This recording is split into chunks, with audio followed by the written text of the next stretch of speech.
Salam əziz müəllimlər, hər vaxtınız xeyir olsun. Bugün sizinlə mən yenə də Elmin müəllim Əsgərzadədir. Bugün sizlərlə 2022-ci ildə MİQ imtahanında istifadə olunan və 2022-dən əlavə davamlı şəkildə Təhsil İnstitutunun keçirdiyi sınaqlarda və yaxud da istər MİQ sertifikasiya imtahanlarında davamlı şəkildə istifadə olunan və mərtəbə sinif mövzusunu tam olaraq əhatə edən, yuvarlaqlaşdırmanı tam olaraq əhatə edən sual tipinə baxacağım. Gəl baxaq. Müəllim, sənə deyirəm ki, 5, A, 87, B1. Bu 6 rəqəmli ədədi 100 minliklərə qədər yuvarlaqlaşdıranda 600 min alır. Bura qədər əla. Hoca, təklik, onluq, yüzlük, minlik, 10 minlik, 100 minlik. 100 minliklərə qədər yuvarlaqlaşdırırsansa, A-ya baxırsan, bax. Təklik, onluq, yüzlük, minlik, 10 minlik, 100 minlik. 100 minliklərə qədər deyir deyə A-ya baxıram.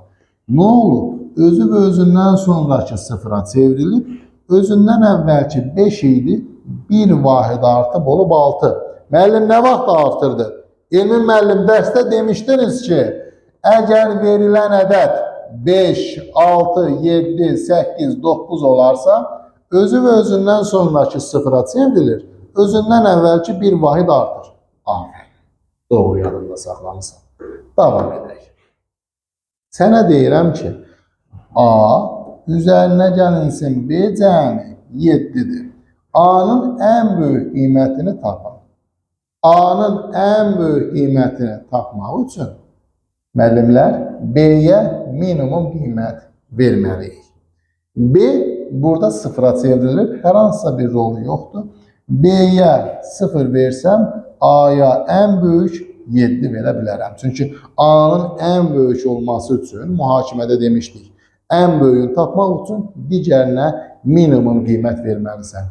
B-yə minimum 0 verə bilərsən. A ən böyük 7 olacaq.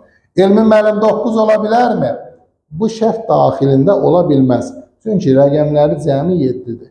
Rəqəmləri cəmi 9 olsa, A-nı 9 götürə bilərdik müəllim. Və yaxud da rəqəmləri cəmi 11 olsa, B-yə 2 deyib, A-nı yenə 9 götürə bilərdik. Bu sualımız üçün cavab 7-dir.